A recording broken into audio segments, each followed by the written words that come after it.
Welcome back to another episode of the Casey Campbell Podcast. Casey Campbell with you, of course. Pleased to be joined by the new head coach at Grand Haven High School for football, and of course is Andrew Biedenbender. How are you? Doing great. Thanks for having me. All right. Before we start this, I just want to say to the audience, if you like this podcast, and if you do, you can share it and like, and also don't forget to subscribe as well. Trying to get to 1,000 subscribers. So there we go. All right. First off, it has been a whirlwind few months for you, but what is it like to, what made you decide to go after this job?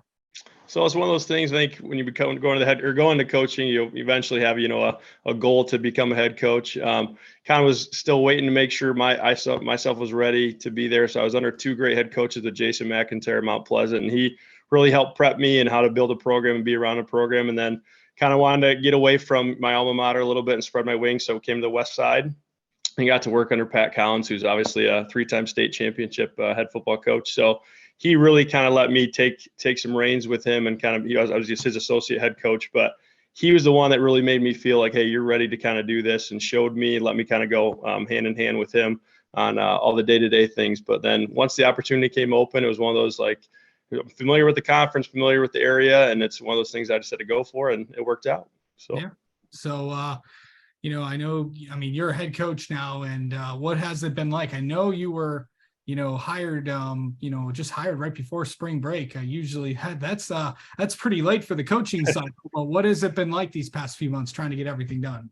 So it's been good. It's been, I think, a little stressful at times, but things, I think it's crazy to think it's already July 4th. But the biggest part was just getting my staff in place and also getting to know the kids. So the nice thing, I had at least 1 week before the kids came back from spring break, right after I was hired. So I kind of started the staff process, did a little bit of hiring or communicating with the guys who were there before. Also kind of had some feelers out during the interview process of some people who could potentially be joining me. So there's a good mix of people who were there before, but also a good mix of some fresh blood of some coaches that I worked with before. I've heard some good things around. So that was the big part, is getting the staff in place, but also kind of setting the tone with the relationship piece. I'm a big relationship guy. I think that's big for kids nowadays. So I went to more lacrosse games and baseball games and track meets than I've ever been to before in my life. So show the kids I'm around, but also have those little conversations and ask kids, what they're like, what their interests are. So that way, once we get to the summer, it wasn't just me, hey, I'm the new guy here day one. So once we hit the summer, the kids already knew who I was, and I was making sure I was visible the best I could. Okay. So how, talk about just trying to get to know, the kids and what that's been like, just trying to get everything going. So I think it was pretty cool. Right when I got hired, it was announced, and I had a bunch of kids reach out to me via some social media. I shared some numbers with them. That way we could kind of start the communication process. But I was there every day after school. I'd drive up. I was still finishing at West Ottawa, but driving up there and trying to, again, just have those basic talks. Not a ton about football, but a little bit more about just kind of who the person was. I was able to kind of see, who they were. I mean, I played against Grand Haven last year as a coach, so I kind of knew some of the athletes and what their abilities were. But the nice thing is a lot of those players are back. They only lost, 2 to 3 starters from their team before. So it was a pretty young team from last year. So it was cool to kind of envision the people I saw on film and kind of get to talk with them, put the name with the face. But just start those basic things of outside of the football so I can know the person better. So, you come from a division that you're very, very familiar with. Of course, you coached in this division last year with West Ottawa. And that's an advantage too, because, you know what to expect, because this is one of the toughest conferences in the state of Michigan. Yeah, definitely. I think that was part of the intrigue of it. I think if I had not been familiar with it, I'd have been a little bit more, leery of things. A lot of people warn you, do you know what you're going into? I mean, I get it. I think it's one of those, it's not being afraid of it. It's a respect of the teams there. I have respect for all those coaches, all the programs. There's some, very big high power tradition programs like Rockford and Granville and Hudsonville, those ones. But it's been nice to kind of get to know the landscape a little bit, know, what to expect, different defenses, offenses, what you're going to see. But the great thing, again, is there's some great people that you get to work with in the conference, and the love and passion for football is awesome. It doesn't feel like a normal Friday night. It feels like something elevated, because I feel like the OK Red just feels like sometimes it's on that pedestal of, like, this is the top echelon of, high school football, and it's pretty cool to be a part of. Yeah. So kind of talk about now, this is kind of also acting as kind of the preview to the year. We're about probably a month away from camp. Yeah. but at this time, you kind of know, football coaches kind of know what they have.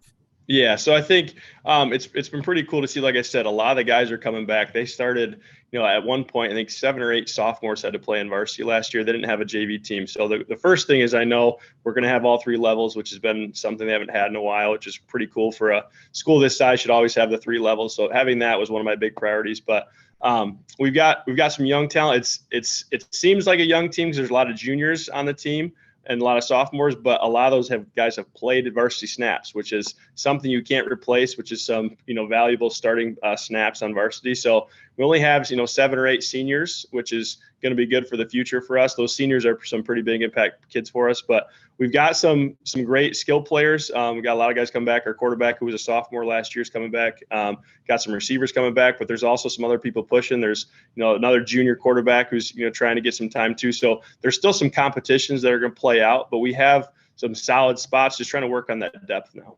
So, with now talk about just how the rest of the season's how the rest of this off season is going to go.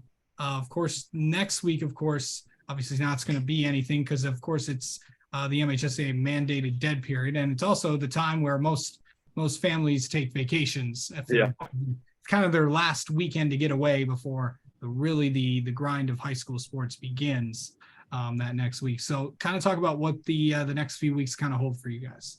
Yeah, so I think it's finally a chance for me to catch my breath with my family. I think since I got hired, it's been a little bit crazy. I think I've been gone a little bit more than normal. So it's my chance to get away for a little bit. But right when we come back, we're kind of ramping things up a little bit. The first couple of weeks of June was getting used to some of our calls, some of our new coaches. I mean, I just hired, a couple of people still 2 weeks ago. So getting those players used to it. We're going to come right back with a team camp.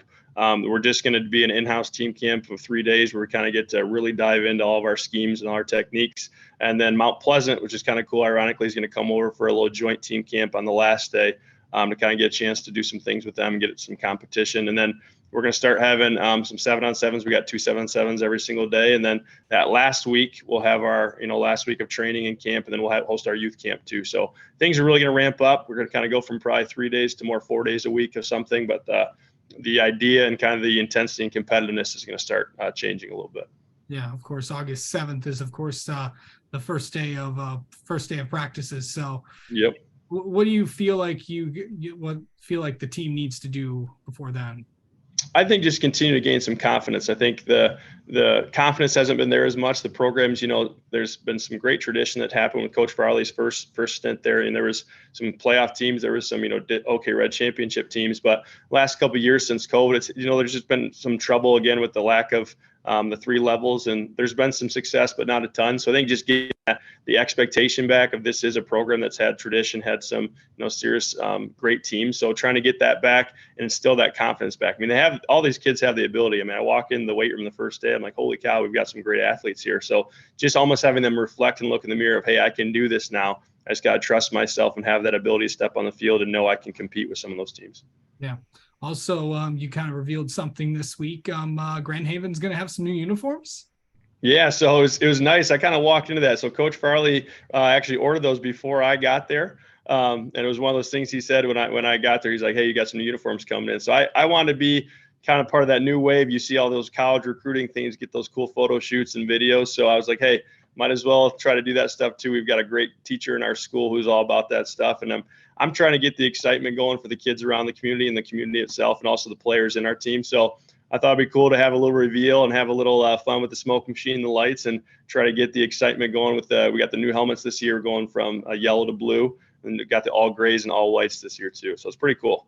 It's going to be fun to see you guys take the field that first game. All right. Well, Andrew, thank you so much for coming on and talking with us, and best of luck this season. We will check in with you before the season starts. I appreciate it. Thanks for having me.